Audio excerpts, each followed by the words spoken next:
another edition of the Empower Hour. I am Alqamar. And I'm Hanifah. And we are your hosts each and every Wednesday from 2 to 3 p.m. Eastern Standard Time. Today, it's just Hanifah and I. We have no special guests in the studio with us. It's been a while. It's been a while since we've done a show just ourselves. Yeah. And it's also been a while when we've touched on a relationship topic. Yes. So here we It's are. been a while, yeah. And we've chosen why so many failed relationships. That's a tough one. That's the topic for today. What do you guys think about that? Why so many of our relationships are not standing the test of time? So, Hanifah. Yeah, come on. How you doing today? I'm hanging in there. Yeah. I am.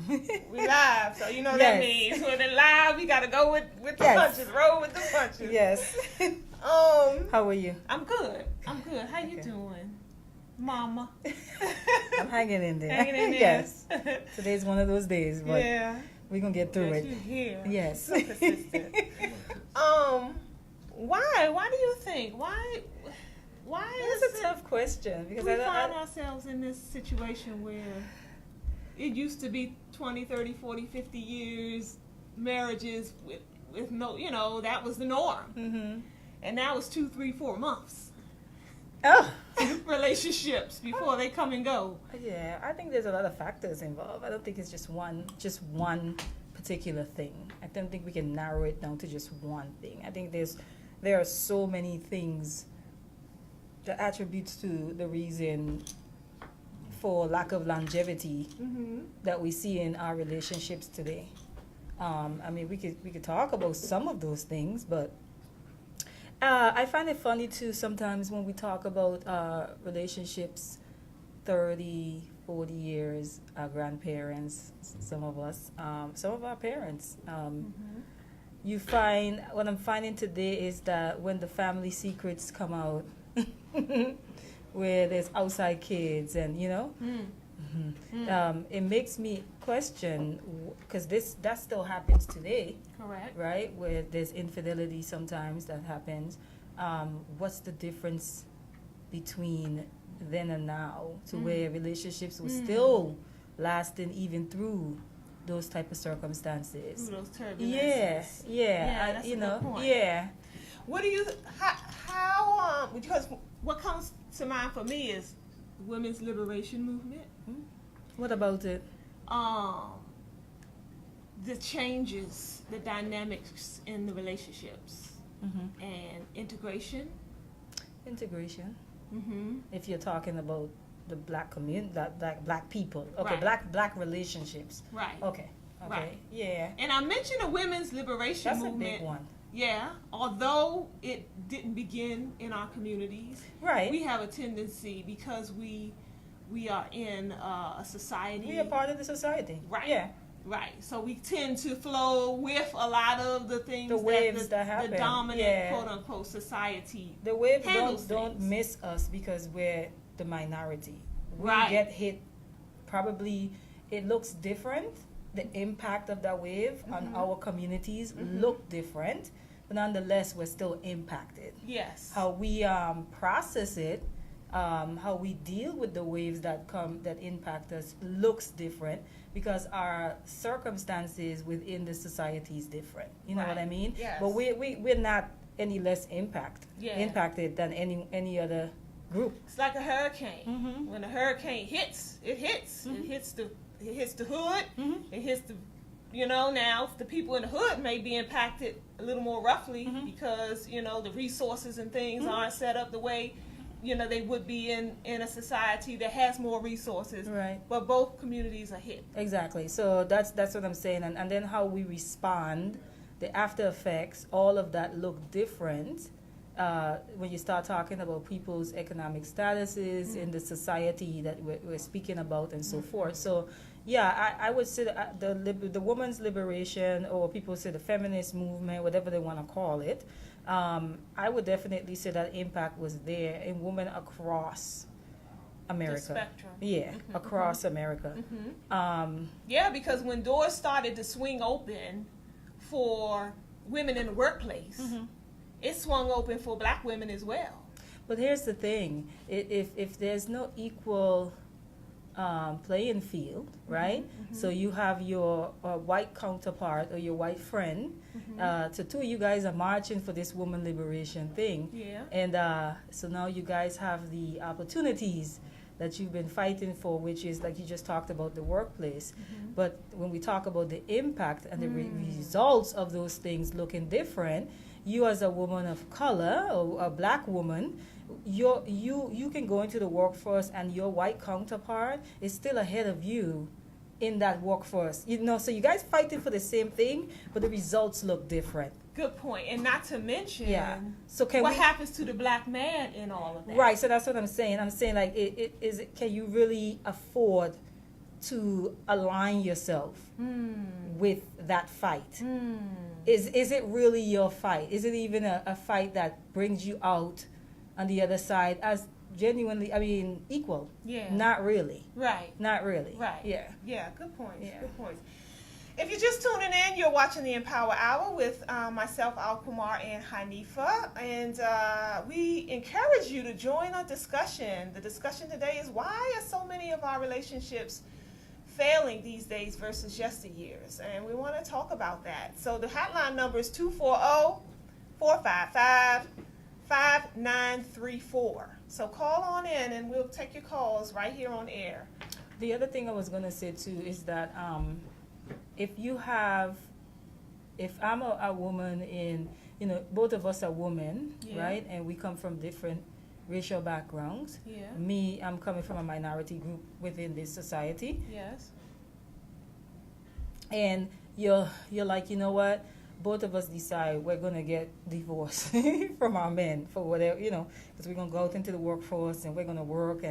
And so if you go out, I go out into the workforce, I'm pooling money with my black husband at home, and our money together is sustaining our household, right? So now I separate our money because now I leave the household. You leave your household too, right? Your husband, your white husband, and my black husband are not on equal playing field, right? What you receive from that marriage, I'm probably not getting from my marriage. That's it. And then on top of that, what I make in the workplace is probably, so me going out there on my own, working looks different than you. Yeah. Because you probably got some money coming in from, I don't know what you call it, alimony, I don't know what you call that stuff. Which is another thing I want to talk about. Funny you mention that. We have to think about these things. I think dynamics. I think because of our history in the country and just our struggles within this society, I think we have to be smarter in our relationships, because there are just some things we cannot afford. Now, if there's abuse and so forth, I don't condone or subscribe to the idea of you stick it out. Right. That's really, really, really old school. Right. But if it's a situation that you could work out, and, we got to look at relationships, we have to go beyond just love. Because that's us. We're just some loving beings, black people. We're so, emotional and spiritual as well. Yes. And so I think in relationships, we have to start approaching our relationships a little bit different. Yeah. I'm not saying to be a gold digger, whatever, what people, or be in it specifically for financial gain. But be smart about when you're coming together as a black man and a black woman, what that means in the society you find you're living in. Do you think that is probably a large reason why so many of the relationships fail? Because we don't have this understanding that you just described, a smidgen. You just described a smidgen of the understanding of that, what we really need in order to navigate through our relationships today more successfully. So do you think that because we don't have these types of understanding coming in the door, we have these notions and assumptions, and we have these what's the word I'm looking for? Expectations that both sides can't deliver, can't match up to, because you're looking at TV. Unrealistic, yeah. Yeah, yeah. And now we're looking like, well, you're not doing this, and that, so I'm out of here. Yeah. I agree with that part as well. I mean, there's an influence, there's a media influence, of course. Somebody else's reality TV, we try to project that into our own reality, and it's not the same thing. These are people that live completely different lifestyles from us. Yeah. Right? And this is TV. This is TV. Not to mention the culture. The culture. The culture is different. Yeah. And we try to squeeze ourselves into another people's culture, I think. Yeah. And we suffer the consequences of attempting to do that, as opposed to being our natural born selves. Yeah, I think also too there's a struggle of identity on both sides, black men and black women, and you have these two people coming together that are struggling as far as who are you? Like, who are you? What is a man? What is a woman? And what are the roles and responsibilities? Yeah, what are the roles? What are the roles and responsibilities? Yeah. Yeah. You know, what does that look like? I am big on. I know for a lot of. I say this as a woman that was raised in a single parent household. I see it oftentimes that it's not deliberate. It's their hands are forced, where you have single parents who end up taking on a lot of the masculine traits and characteristics, because as far as raising their children, it's almost like they're compensating for the missing role model in their child's life. So you tend to see a lot of single moms who are just rough, and especially when they're raising boys, can seem a little bit more masculine, you know. And I mean, some people might disagree with me, but this has just been my observation. When you grow up in a home like that, right? Maybe we don't realize the effect of it on our psyche. And so we go out there and we continue to do relationships. And what we're doing is, like, we talk about tools. You're using the tools that you were given, right? So all you really know how to do is function as a single parent. So then now a man comes into your life, you really don't know what to do with that. The process. Especially if it's a good man. Yeah. You know what I'm saying? Where it's like, what are you doing? How you don't know how to handle it. You don't know your role and responsibility. Yeah, because the examples we don't have the examples. If we don't have the examples. If your mother and then your grandmother, and sometimes we can even go into the third generation, all raise their children without a man in the household, and here you are, 3 generations up out of that, and you're going into a relationship yourself. Where do you find the role model? Where did you get the information you need in order to sustain that relationship healthily? If you've never seen it. We're getting it from our peers who are in very similar situations. And the media. And who've had very similar upbringings. You know, so you have you sit in a crowd of women. Just think about your own circle sometimes, growing up. And you could probably say, if you were raised in a single parent household, maybe one of your friends or two were being raised in a 2-parent household. So you're surrounded by that all the time, right? So when you go and you start talking to your peers as an adult, and that's what you surrounded yourself with, the advice is going to kind of be a little bit skewed, definitely skewed, oftentimes. And not on purpose. No, because they're coming from a perspective. They mean well. So they mean well. Oftentimes, even we talk about peers. I'm talking about grandparents, parents. The advice that we're receiving from them. Yes. You know, because they're angry, they're bitter. Yeah. And the proof is in the pudding. Because look at us. Look at the relationships. But statistics, even because I talk about abuse, when you look at statistics, abuse is not at the top of the reason why people are getting divorced. What is it? Money. Still. Communication. Let's talk about that. The whole money aspect. Because you're a big advocate of that shouldn't be the number one source of where you put all your strength in a relationship. But security is important. It's one of the important components as far as sustaining a relationship, though. I don't even want to act like it's not. Okay. It is, but it shouldn't be the number one. Okay. How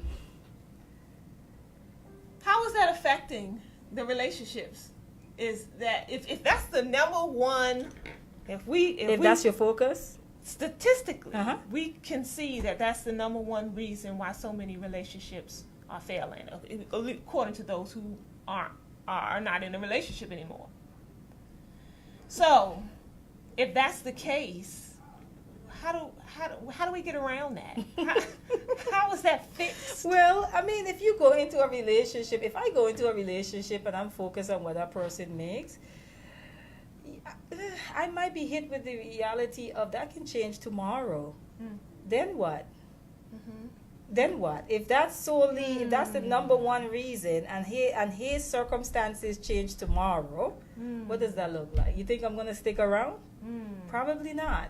So that cannot be the main reason why it should be a part of the package. Because no one person, woman or man, should be carrying the load on their own. And I know some people would disagree. Some people truly believe that a man should be able to carry his entire family. I beg to differ. I think everyone has a role to play in the maintenance of the family. Especially in this current climate. Especially, I mean, that may have worked at one point. Before the liberation piece. Right. Before, the monetary system is doing and the way that things change now, Inflation, the cost of living, all that plays a role. The salary and wages have increased in so length of time. So there's a lot of things that are different in today's time than they were when our grandparents were coming up. So a man could have worked a decent blue-collar job and provided for the whole family and still will be able to vacation and all that stuff. Well, today, I think we get really petty too, even around money. That's another piece too, even with relationships, where we're no longer looking at the fact that someone contributes. We're looking at how much they contribute. In other words, my respect for you is based on the fact that I contribute 80% more of the income in this family than you do. Where does that come from? I have no idea. I think it's silly though, because my thing is, if I'm withholding my 20%, if I'm withholding my little 30%, that's an issue in itself. But if I'm actually willingly contributing to the household bills, I don't understand why there needs to be a comparison as who is doing more. Because the reality is, if you combine, you making what? You making 80,000, and this person here is making what? 40.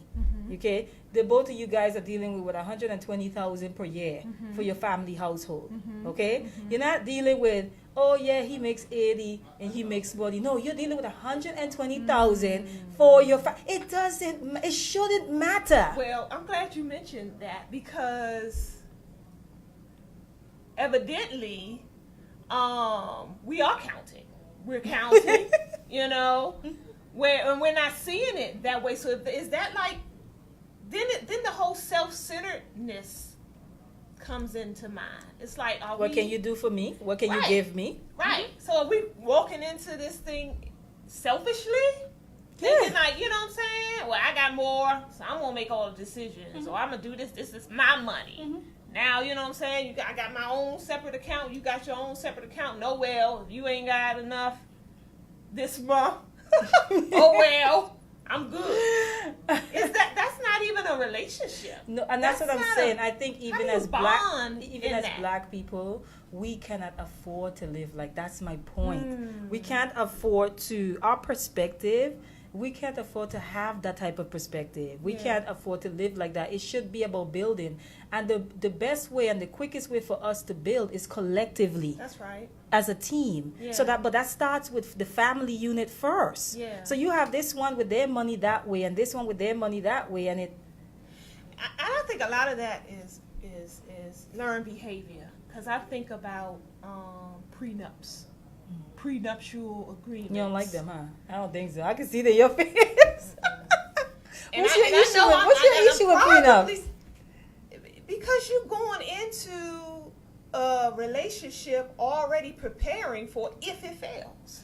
But Alqamar, what if you've already established a brand? You have millions of dollars, and then you get with this. You don't want to protect some of that? Well, then that sounds like a bad mistake on your part, Okay. that you're not even choosing properly, that you were entering a relationship with somebody that you know what I'm saying, that you can't even build a life around.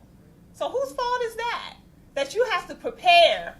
I don't trust you I love you, I want to marry you, but I don't trust you that much because I got to get you to sign this paper saying that you ain't going to take me for all this work. Then that to me sounds like you're not good at choosing for yourself.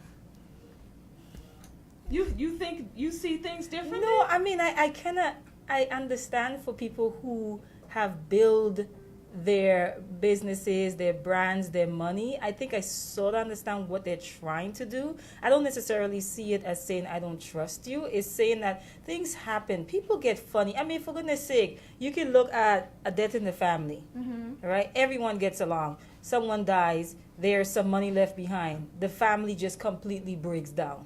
Money has a funny way of changing people. And for us to just act like we don't know that and we haven't seen it would be silly. So I think it could be someone that is the best person in the world, and then this happens, and then it becomes a fight of, well, I think I have rights to this because you've been building your brand for 10 years, but for the last 10 years I've been a part of expanding that brand. Well, they're not the best person in the world, in my opinion. if they're going to travel down that road and attempt to take somebody for all they worth. So I get it. Yeah, you know what yeah, I'm saying? I get what you're saying. And I guess that, loyalty and all those other characteristics and traits is of good quality person in a relationship. I guess we're saying that's slim. Those are slim that's what I was numbers gonna if we say. need things like prenuptial agreement. But that's what I was going to say. But let's talk about that then, because sometimes they talk about when we first meet people, we're meeting their representative. I think people send their representatives out for years. It's not just the first meeting. I think their representative are around for quite some time. And that can happen to where the representative is who is loyal. The representative is who is this loving. That's who you're looking at. So you're like, oh, okay, it's cool. And then the real person comes out. That has happened to a lot of people on both sides. So that's why I say I think I get what you're saying, but I also can see why people do that. Because a lot of people are just protecting them. It's pretty much money, what it boils down to. Yeah. Again, at the end of the day. back to the whole money, the material thing. So that, for me, becomes like an umbrella over, and I'm not trying to make light of, even the material thing, because some of that creature comforts are real. I don't want to be in a poor house. I don't want to live in a poor house. So, No? No. No. So that's my thing. I get it. See, you're like, I don't want to do that, but there could be a situation where you are forced to do that. And what does that look like for you and the person that you're with? Is it then now you're going to bail on them? Or are you saying we're going to stick it out and get out of this to try to get... That's the thing. The fighting piece is where a lot of people... Some people don't even get into the fight. It's just like, I can't take any more of this. And they leave because people's situations change. Not just your spouse. Yours can change as well. It happens. People get sick. They can't work anymore. Right. There's a lot of things that could possibly go wrong. You could get in an accident, anything, debt.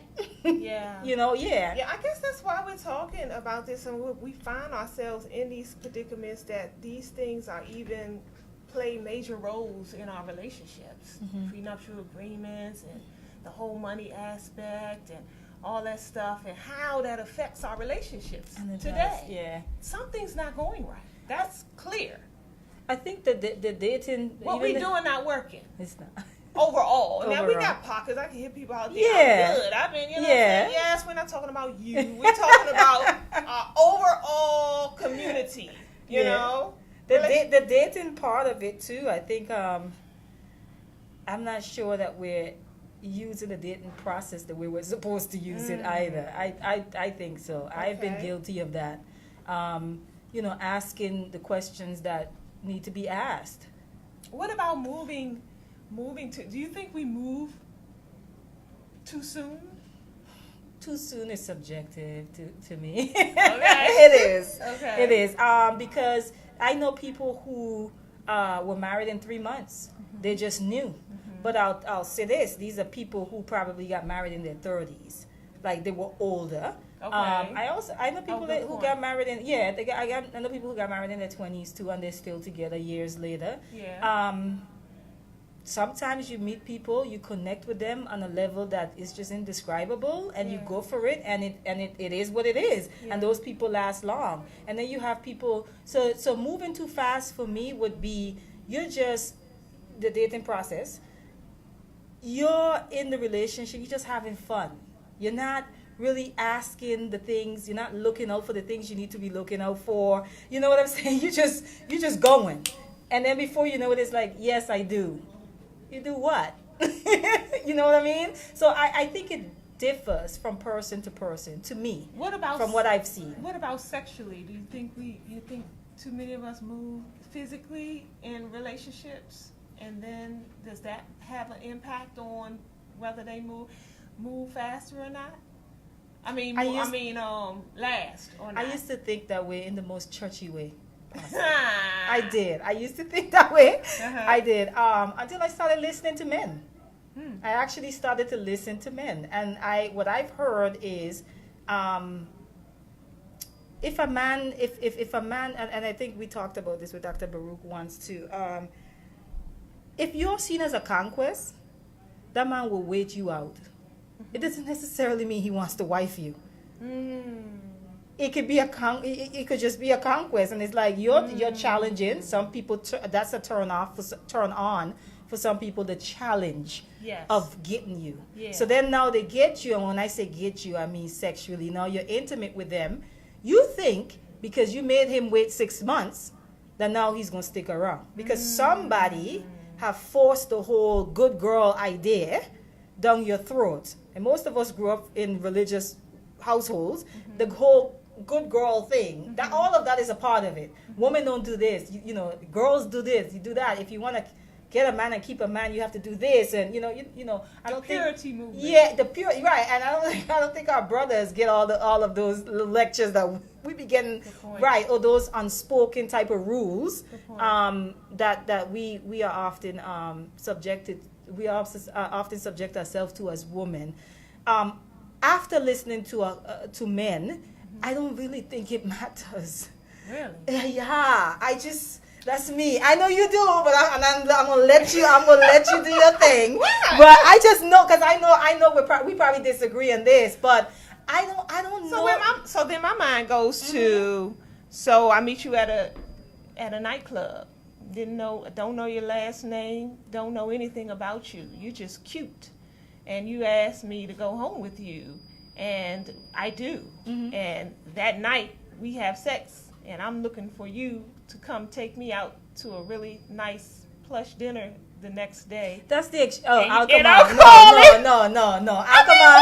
That's the extreme example. Come on. Is it really an extreme? Yes, because if you go to a that nightclub, doesn't happen. it happens. But if you go to a nightclub, really, and you meet someone, are you really looking for them to take you out the next day? It's like most women, we're probably sitting up there like, oh my gosh, I can't believe I did this. We don't call a couple of best friends, girl, Okay. guess what I did? Exactly. We're not thinking about, oh my gosh, I'm waiting for him to come take me out to dinner the next day. No, we are not. Wait, but then you normally be the same women that are lonely, that are better. I think everybody, even if they don't admit it to themselves, are wanting somebody who will love them. Of course. Who course. will love them deeply, unconditionally, And so even the ones who would do something like that.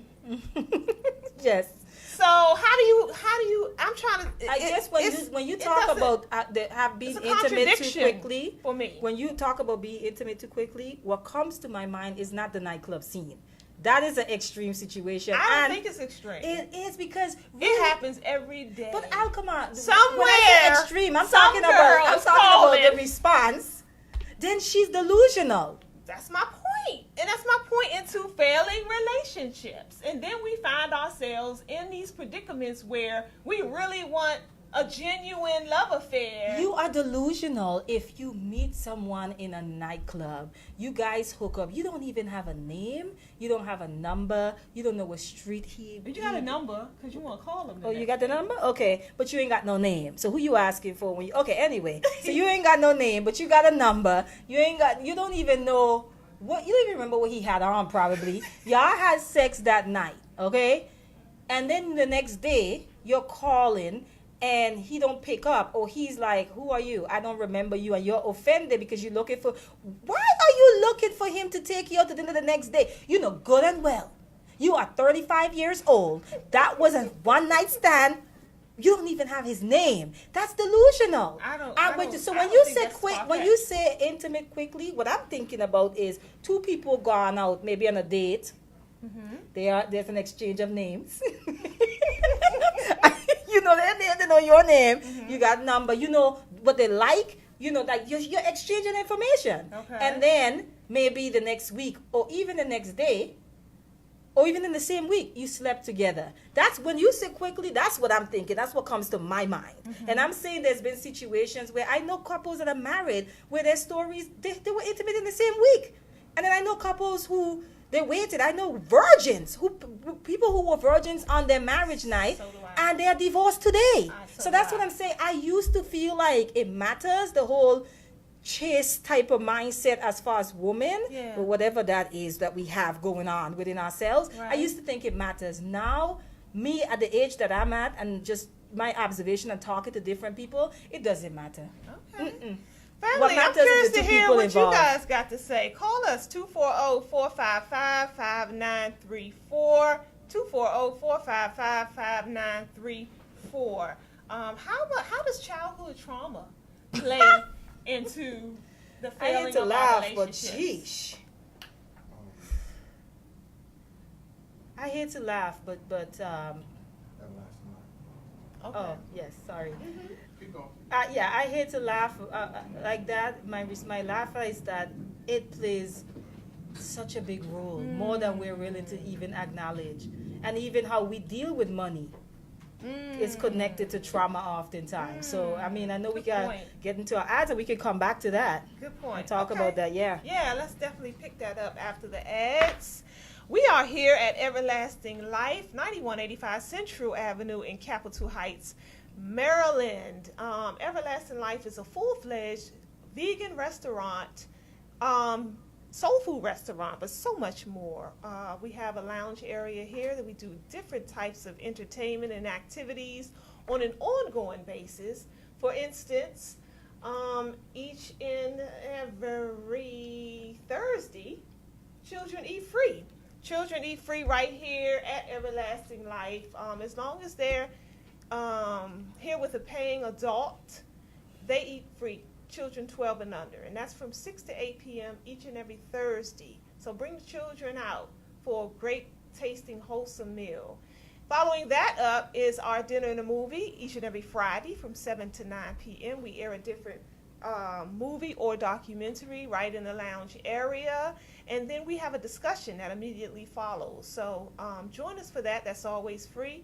That goes every Friday from 7 to 9 p.m. Black Wall Street Renaissance. Every first Saturday of the month, we host a full day of fun and shopping where we bring different small business owners and vendors in with products and services, and you can come shop, you can eat, and not only that, we have entertainment. So we open the stage up for different entertainment each and every month. This first Saturday, we're doing a workshop. It's going to be 5 panelists, and we're talking about mind your own business. So if you're in the market to start your own business, you're not sure where to begin, you have your own business, and it's kind of mulling along, and you want to increase sales, or you're coming to some bumps in the road there, or maybe you're in the customer service industry and you're looking to boost sales that way. You want to join us here at the Black Wall Street Renaissance for this phenomenal presentation we have prepared for you guys, and that goes from 12 to 6. All day vendors from 12 to 6. And the actual workshop starts at 2 p.m. marketplace every third Saturday of the month. Everlasting Life hosts a health marketplace. So if you're needing healthy food, natural supplements, what else we have? Vegan groceries, herbs, spices, things of that nature. You want to be here every third Saturday of the month for our free marketplace that runs from 11 to 4 p.m. Broadcasting, we're here in the lovely eLife Studios. So if you see what Hanifah and I do, and you have a voice that you think should be heard to a wider audience, you want to come and talk to us here at eLife Studios. We have a exceptional rate going on right now, which is $25 an hour. That's full broadcasting, including the engineer. Check around. You're not going to find this price anywhere else. So join us. You can get more information on the Facebook page, which is eLife Studios, eLife or eLife Media, or you can find us online. Okay, back to the broadcasting. Yes. We're talking about why so many failed relationships. And if you want to join the discussion, call us 240-455-5934. How does childhood trauma play Yes. into it all? Yeah, that's a big one. Yeah. Because even childhood trauma, we can link that, connect that to the mental health. You said, and even the Oftentimes. financing. Even the money finance, thing. how we deal with money, all of that. Abuse. It has a big impact. If you're talking, it could be physical abuse, verbal abuse, sexual abuse. We could talk about sexual abuse because that is almost like an epidemic in our community. It really is. It's a pandemic. Yes, no the more you talk about it, the more you discover how, I think is about 80%? 8 out of 10. 8 out Women? of 10. And that's just women. Women. I believe that it's just as many men Mm-hmm. have been sexually assaulted as women. They just don't tell nobody. I also think the normalization of abuse in our communities has a huge impact on how we do relationships.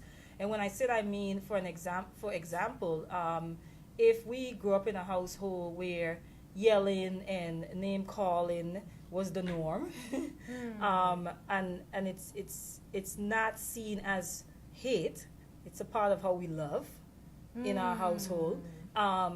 You get into a relationship with someone who doesn't come from that type of background, and so they're not feeding that part of yourself. Oftentimes, and I see this a lot with women, I'm sure men do it too, but as a woman, I'll speak from that perspective. We will create situations. It's not personal oftentimes to that person. It's not because we hate the person. It's because we want to, it makes us feel normal. So in other words, what I'm saying is you have a good brother, right? Mm-hmm. He don't do all of the whole ray talking, yelling, calling you bees or shut up or any of those things. And now you're like, well, did he love me? So you create a situation to see if you can kind of provoke some jealousy, because that makes you feel loved or normal. That's how you know someone loves you, when they get angry over you. Or you create situations where there's aggression, verbal aggression and physical aggression involved. You see women pushing men, hit me, Right. really provoking. Edging 'em. Yeah, because and he's looking like, what? But it's Or even the back something. talk. Yeah, it's something from within them. I don't think Yeah. it's all, and that's the trauma we're talking about that can trickle over into relationships, even sexual abuse, where it affects intimacy. Yeah. You know what I'm saying? Intimacy is a Yes. big part of relationships. Yes. It really is. Yes. I don't even want us to play that down to where Right. you don't want to have sex. The person touches you a certain way. And this is trauma, sexual trauma that have not been addressed. Or even promiscuity. Promiscuity. Yeah. That comes, a lot of times. Distrust. I know people who have watched their fathers cheat on their mothers, or know of their fathers cheating on their mothers, and where they approach relationships now is, I'm always going to be 2 steps ahead of a man. All men cheat. All men cheat, so I'm going to 'Cause stay they've 2 steps seen ahead. that So I'll their cheat whole before life. you cheat. Yeah. Because what you're not going to do is what my daddy did to my mother. Yeah. And the whole ego thing. So trauma. Yeah. And I think about how, even the verbal abuse, I think the men always get the rap, and if you are whipping up on women, you should get a bad rap. But I think they solely get the rap, you know what I'm saying? Oh, men? Yeah. Without taking into consideration how women encourage and edge them on. Some women are just as abusive. Yeah. If not more. Yeah. Yeah. You know, And because there's a number of things involved. Back. Yeah, there's a number of things involved when a woman is abusive as well. When you're talking about how we've kind of been socialized, right? Women are seen as weaker. So a man hits a woman, it's a bigger deal than a woman hitting a man. Right. And we as women, we've taken that on and internalized it. So we think we could slap a brother, right? You know, and it's all good. It's all right. You know what I'm saying? So in other words, I slapped the mess out of you. You shoved me. I called the police on you. And then now you're in trouble. You know, you know what I'm saying? So it's you're looking and saying, that's my point. You slapped him. Did you miss that part? Right. Yeah, but he shoved me because in her mind, he's not supposed to put his hand on her at all. Regardless but it's of what okay I for do. her to put her hand. It happens a lot. Yeah. It happens a lot. And law enforcement, I mean, I feel like they're coming around now, but it's for a long time has been very biased towards the woman. Yeah. Where a woman could just make up a story and Yeah. And even the verbal abuse, we can be vicious with the tongue. Can be, we are. And that's just as painful. There is no comparison. Right. The viciousness of a woman's tongue to a man.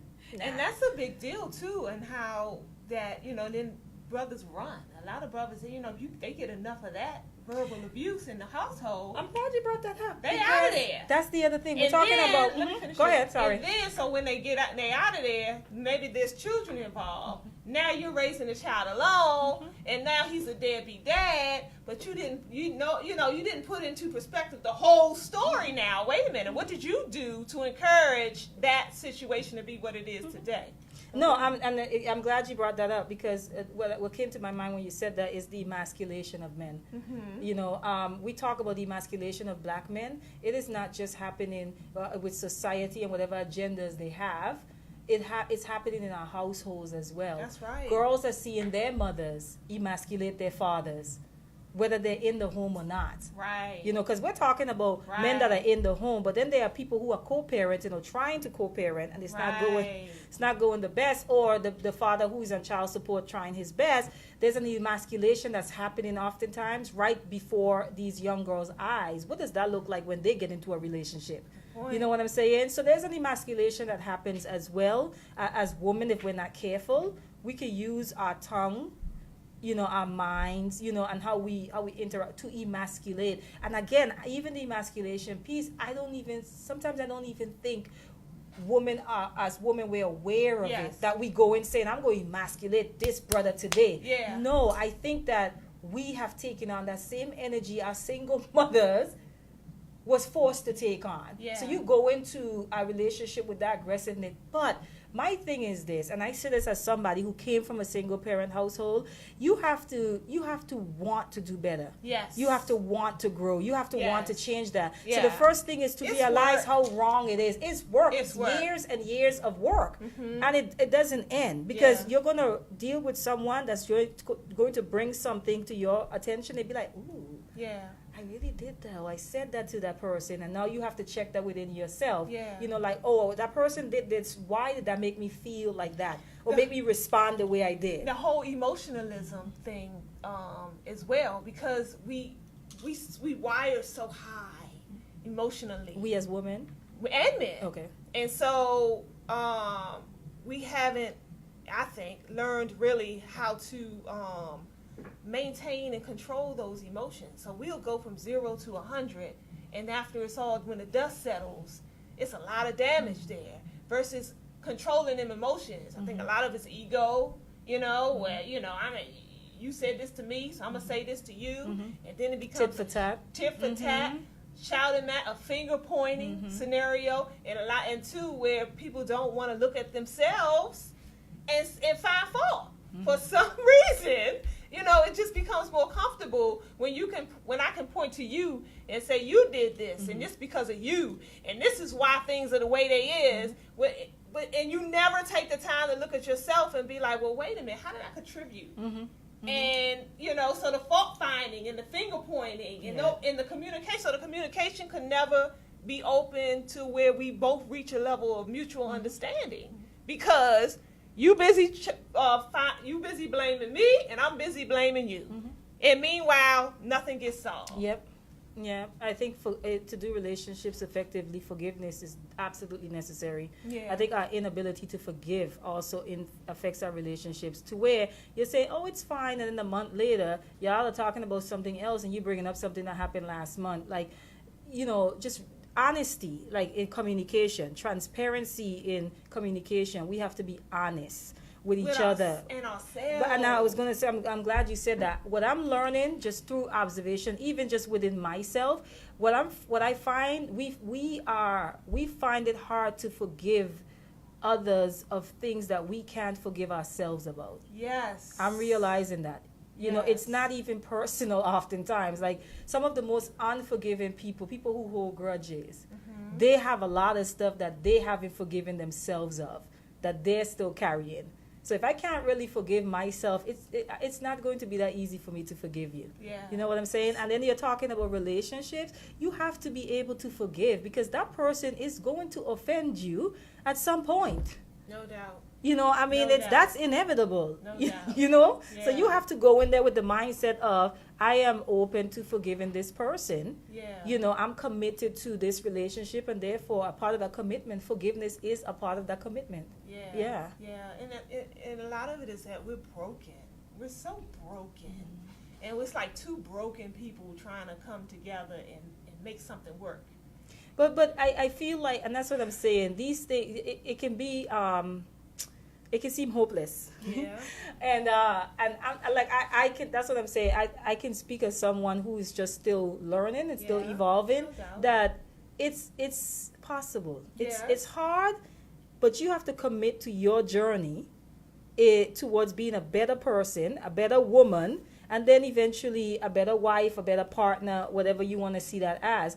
It can change, but you have to be honest. You have to look at yourself and say, for the last whatever years, I've been trying to do relationship and I suck at it. Yeah. But if you can't see the part you played in your broken relationships, you're in trouble. That's right. It starts there. What has been my contributions? That's right. What have you been hearing about yourself from those people that you've been in relationships with that has been pretty consistent? Yeah. Because it's not like they had some conference around you. Yeah. And everybody came up with, this is how she is. You're talking about different people, different places, That's different. right. That's saying the Common same thing denominator. about you. The common denominator. If they're telling you, this person told you your mouth, 3 years later, that person is saying your mouth.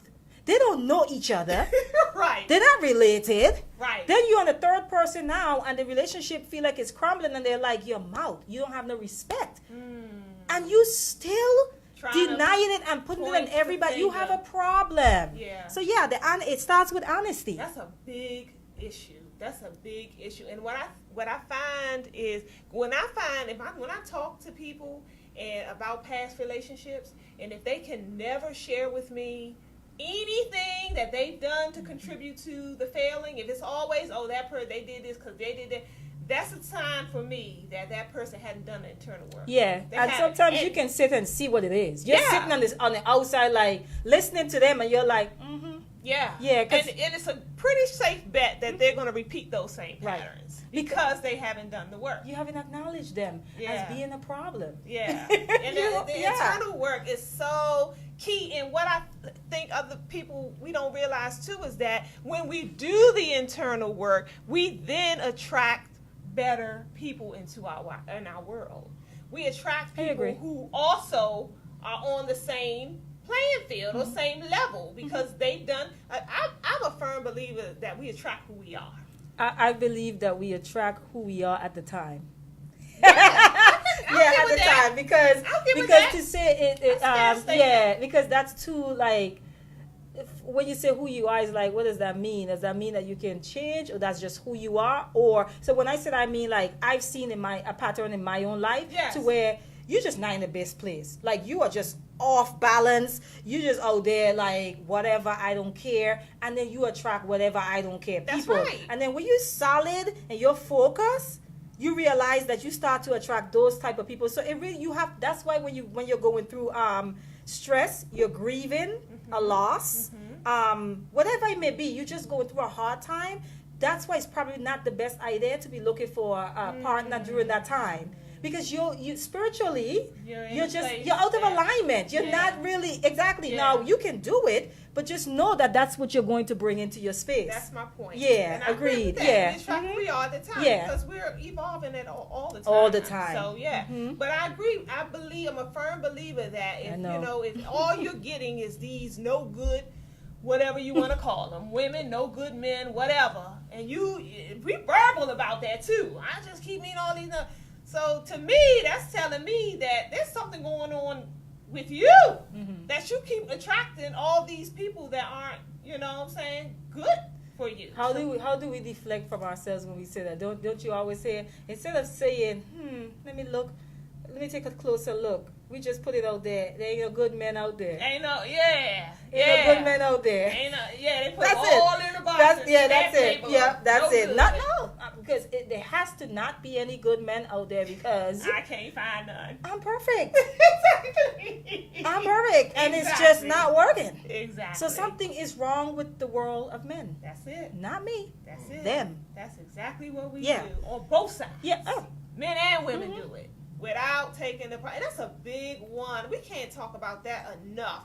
How important it is to do the internal work, to look in that mirror and be frank and honest. And when about you get our faults. When you get on that path too, we talking about you attract who you are at the time. The circle of friends is important too. Because when you really start getting serious about that, any relationship, especially if you're in a space where you just don't even deal with men the way you used to, or relationships, you're looking at it differently. Let me tell you something. Somebody who is bitter, you can pick up your friends. It's funny how you've been dealing with this person or this friend of yours for years, giving you this bad advice, and you've been taking it like, yeah, girl, over some cocktail. And now all of a sudden you're in a different space because you want to do this thing right. That person becomes annoying. That's right. That person, you see them for who, no, sis, you bitter. Because you're in a totally different mind space. So even with that, we attract in our friendship circles too who we are at the time. Yeah. That happens as well. Yeah. It just happens naturally, and that's men and women. Yeah. Because you have brothers out there who tell you that I had to stop hanging out as much as I used to because you're in a different space now. Yeah. All together. Yeah. Good stuff. Now, how do we fix this, you think? You just talked about it. I think it starts with self. Honesty with self. If you really want to, and I think I've said this to you, the phoniness that is woman at times, and I'm speaking as a woman, where black women specifically, because we have this idea that we always have to carry ourselves and wear this mask of strong black woman, and so it becomes a thing of I don't need a man or whatever. And I don't have to necessarily declare I don't need a man or I need a man, but what I can say at the space that I'm in, I don't want to be alone. At least we can start there. And because if you could say I don't want to be honesty, because then you start to look at things within yourself that you have to fix. And when you start to fix things within yourself, you start to know what to look out for when you start to date other people. Yeah. You're going to find people who are in agreement That's it. with where you're at. That's Period. it. It starts with self. That's and when it. I say self, I'm talking about even the childhood traumas. Yes. You know you have issues. You know you have Yes. issues that are connected to certain things. Go get help. Yeah. Go get help. What does that look like when you say go get help? Go talk to someone if you need to.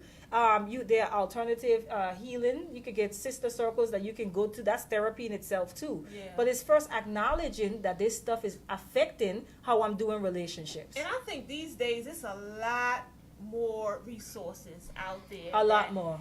If you go into Atlanta Housewives every week and watching all these different programs, and think that you're gonna heal, and think actually you making, in my opinion, you're making matters even worse because you're not seeking out people that are healthy to gain advice from. You're going to the most unhealthiest sources and spending all your time and energy there, as opposed to taking that time and energy and putting it into places that can provide you with help.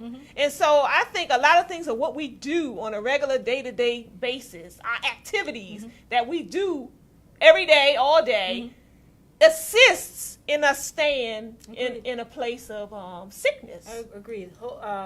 Being whole is possible.